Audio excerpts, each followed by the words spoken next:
Good morning, y'all. Taylor here with y'all 106.7. Today I have two special guests, William Lee Golden and Danni Stefanetti, right? You got it. I was worried I was going to say it wrong because I say everything wrong, but you were from Australia, right? I am all the way from Perth, Australia, but I'm based out in Palm Springs. Have you ever been to Australia? I have not, but I've always wanted to go. Yeah, it's very beautiful out there. What do you think about Music City?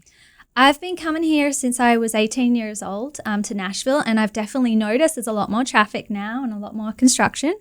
But I've always loved the southern hospitality, and I always gain a few pounds when I come here, and the sweet tea, and I absolutely love Music City. It's like my soul city. I love it. Today we're here to talk about your new song that you have together, I've Got My Heart on You. So I would love to hear the story about how this came about, because this song, the idea was actually inspired by your son, correct? It is. It's a song that I wrote maybe 3 years ago or so. And it's the first song that I've ever written and completed, really. And but it was my youngest son inspired me to write the song. It was using some of his words when he was like 6 and 7 years old. He used to call and leave a message on my phone if I'm out with the Oak Ridge Boys. You know, we're traveling 150 days a year with the Oak Ridge Boys, and sometimes I'd be on stage and he'd call my phone, and if I didn't answer, he'd leave a message.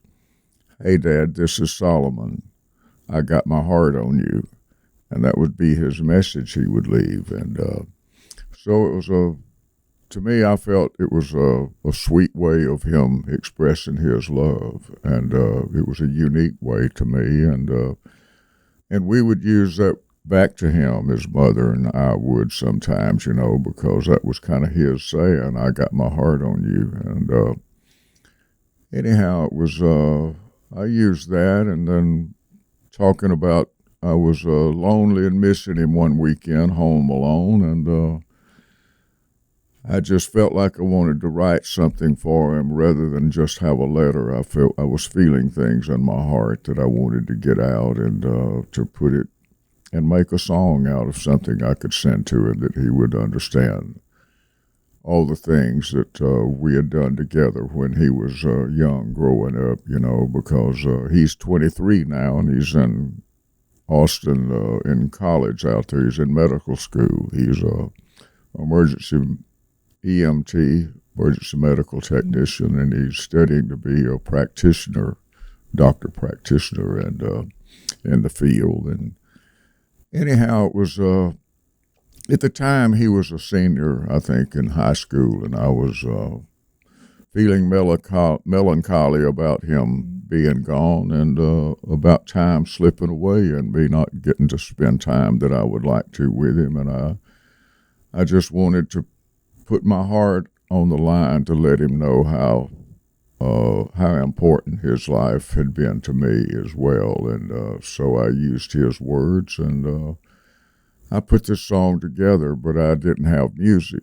I had a melody to it, but I didn't have anyone to help me play and put it together. And then my best friend, Jeff Panzer, out in L.A., I told him about it, and he kept asking me, well, I want to hear the song you said you wrote. And he would say that about once a month, wanting to know. And so about a year later, he said, well, look, just sing it in your phone and send it to me, and I'll get Danni to help put the music to it. I had met Danni here in Nashville probably the year prior to that, but then it was last year, about a year ago, that I sang it on my phone a cappella and sent it to him, and he gave it to Danni. And Danni took it, and she put music to the track, and she sang the track. And she picked it up a little from what I had it, put a little better tempo on it. And she made it more of contemporary with her feel of music. And so then she sent the song back to me. And I was blown away with her version of it. And anyhow, she also helped me with 2 or 3 lines in it, you know, with a couple of lines that needed repeating in the chorus. And she had repeated them, and then she also cleaned up a couple of lines that I had that needed a better twist to it. And so she really helped me put all this together. And then she brought it back to Tennessee and brought it to my house and wanted me to put my voice on what she had. And so I said, well, I think what you've got's perfect. I don't need to mess that up. And but she wanted my voice on it too. And so she got her guitar out, and she brought a microphone, a good mic, and we set it up in our piano room, and I recorded with her, and Jeff Panzer had a cameraman that he sent over to capture what we were doing together there, and so they videoed us recording in my living room with her and the guitar and me singing and her singing. And then we kind of sang it together on some choruses. But that's how it all came together. And Danny's the one that really put the music behind it and put all the music that's in what we put together there. And she's extremely talented. It's my first song, but Danny's written over 300 songs herself. And so she's an incredible guitar player. And I was impressed by her tremendous talent as a singer, guitarist, and songwriter. And it was a perfect pairing for someone younger, more contemporary than me for sure, but to help put a song that I had written together. And she's, without that, I don't know, it'd still be written on paper somewhere tucked back in a drawer somewhere at my house. Well, it's such a personal story and idea from you, with it being something that your son used to say. So I'm sure it was scary to kind of give up that creative control and have that co-writing experience. But to hear you say that she just added her own layer and made the song that much better, it's really cool to hear. Yeah. Well, again, she's written over 300 songs, so she knew what the song needed and knew what I needed. She knew that it needed to be picked up the tempo a little bit. And that was great because it took it away from my old folk sound and brought it into more contemporary. It appeals to longtime fans and new fans. And Danny, what did you think when you first heard the voice memo? And you're like, that is William Lee Golden singing. Yeah, at first, I just knew William as William because I'd stayed at his house with his wife, and I got to go to the backstage of the Opry with them and everything. And it wasn't until I was on the tour bus doing the Elvira video with you had Kid Rock and Big and Rich and all there. And William said, I'd love you to feature in it and come on the set on the day and be part of it. And I went, wow, thank you. And it wasn't until I saw their tour bus and William walked down Broadway and the Cowboys were stopping and wanting photos with him. Then I was like, wow, who are you, William? And when I heard that first voice memo, because he has such a deep, rich tone, I haven't heard a voice like that. So I was just thinking, I'd touch up the song and send it back to him and he'll sing it because it's for his son. And then he invited me to do a duet, and I wasn't sure how our voices were going to combine because I have such a high voice and he has such a low, but it worked. Yeah. So I was flattered that I was able to be part of this project with such a legend because, I mean, he's worked with everybody and played on some of the biggest stages and toured how many dates a year? 150 a year with the Oak Ridge Boys, I believe. Oh, yeah. I mean, the awards are endless, Hall of Famers. So it was very interesting to me that you said this was the first song that you had written all by yourself. Yeah, it is. It's the first song I'd ever written by myself. And, I tried to co-write one with a guy one time, but it never did do anything. And so I didn't really feel that big of a part of the song anyway. And but yeah, it's the first one that I really got into a zone, and I'd never gotten into a zone like that. It was like I was in that zone all weekend, and I would kind of refine in the song, and I did not want to identify the person in there.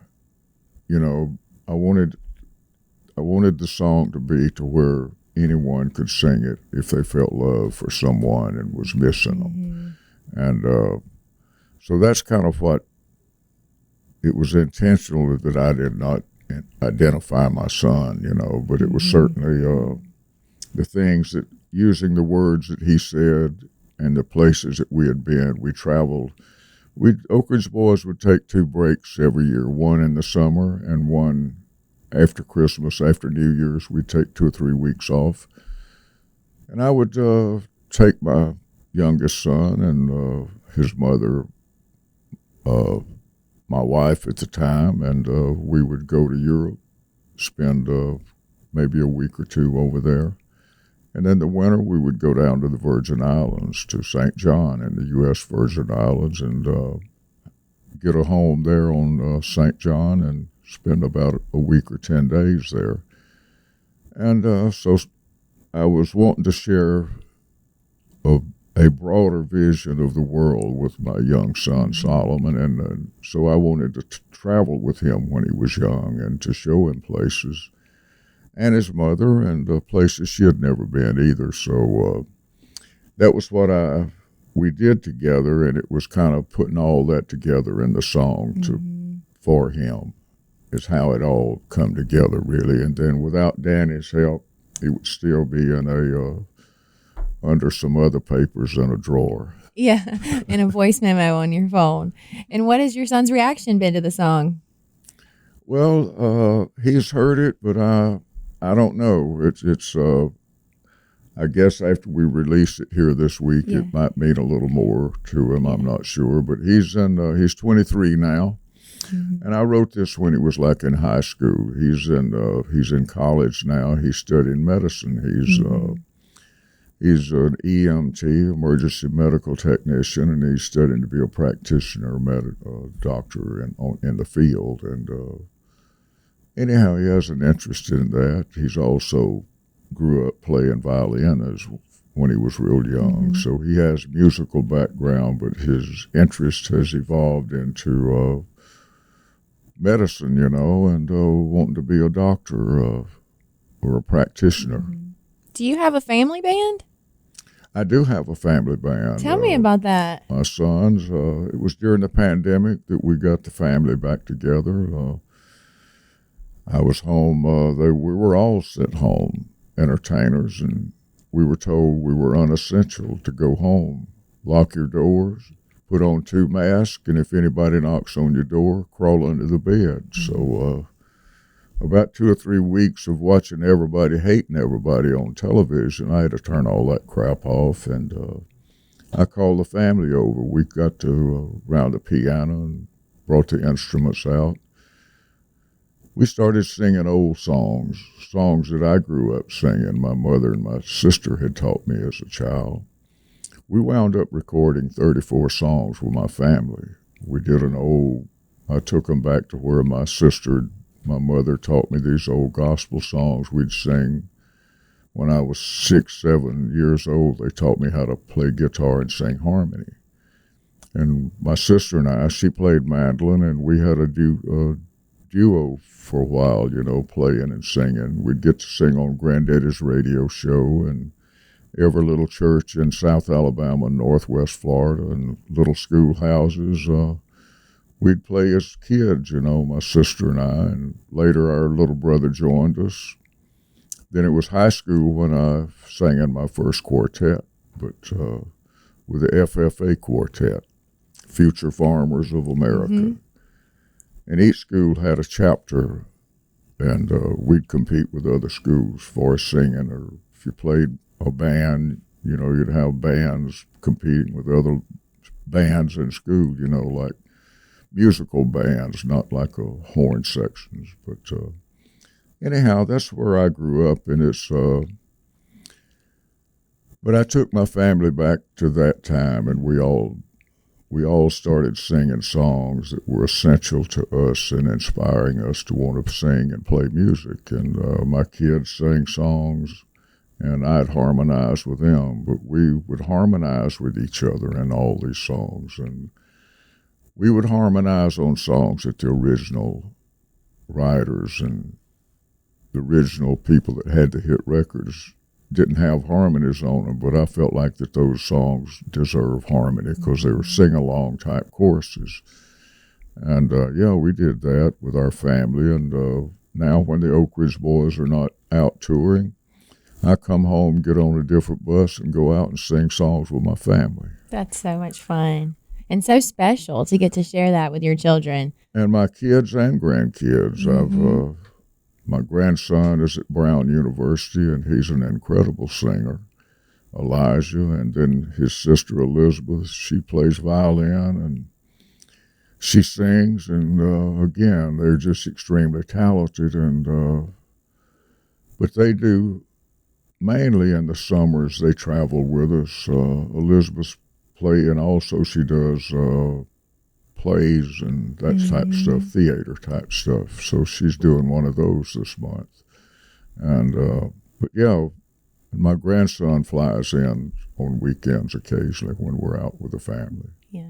Well, you stay busy. You're always on the go, huh?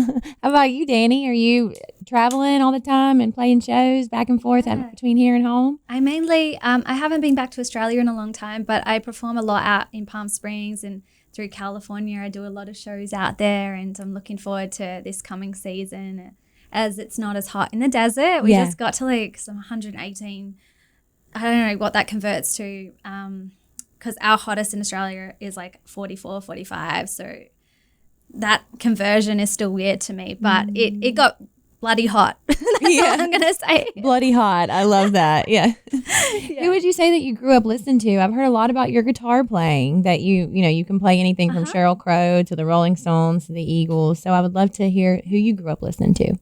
I grew up listening to a lot of, my grandparents were into country music and Elvis. So I had a lot of Elvis going on around me, Dolly Parton, Shania Twain,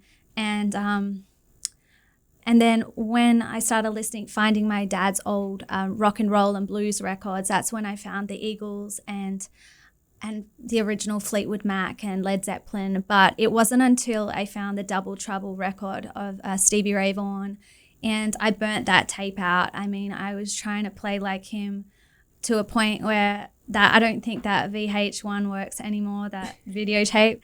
And Jimi Hendrix, my guitar teacher introduced me to one of his records. So I wanted to be like them.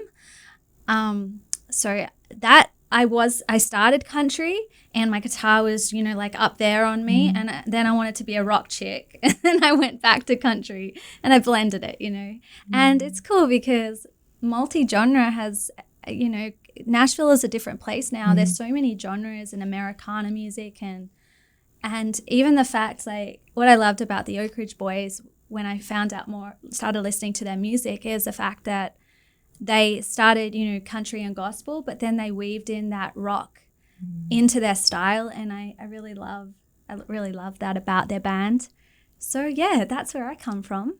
Have we gotten to play this song live yet? Because it comes out tomorrow, right? Yeah, tomorrow it does. Tomorrow. Yeah, which it's would be released. 27th, September 27th. We actually played it yesterday on CCM magazine together for the first time live. So that was really fun. Yeah. Very excited. Are we going to hit the road this year? Maybe do a tour together? What do we think? Well, the Oak Ridge Boys are still touring, and we're doing 75 dates this year, and we will be touring all through next year. So, and then again, when I'm not there, I'm doing things with my family, and then to be able to do this with Danni Stefanetti and her helping me put together a song that I wrote, it touched my heart, to hear what she had put together with the song, because it was something that I had, I had the melody in my head and the words written down, but she helped me refine that and took and repeated a couple of lines that needed to be repeated, and she changed out a line and a word here and there that needed to be changed out in the chorus and the bridge of the song. But she helped me on that too, but I had basically the verses and the chorus and the second verse, and it's all still the same, but she helped me refine the choruses and the bridge. And she put her feel to it, which was more contemporary than what I sent her, just a hillbilly singing into his telephone, a sad love song, but she made it more of a happy love song.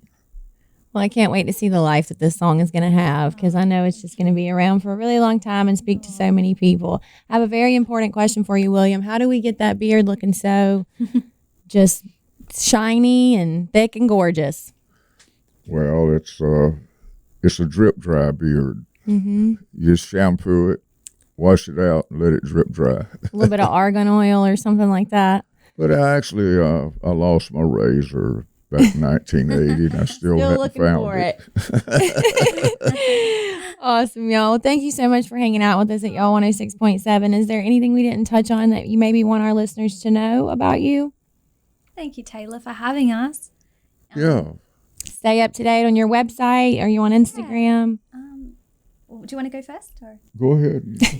So I have a website, DanniStefanetti.com, and try spell that one. Yeah. And Instagram, Twitter, X, Facebook, and YouTube. All my music videos are on there. Our new music video for this is on YouTube. I'm sure you guys will share it. But I really thank you for the honor of coming on this show. I love the studio. You guys have been beautiful. Yeah, and welcome back to Tennessee. Thank you It so looks good much. on you. Yeah. And I'm on social media too, and the Oak Ridge Boys are all on social media. So, and we're still out touring, so I'm busy almost every day. Always. Y'all be sure to go check out I've Got My Heart on You from William and Danny. This is Y'all 106.7.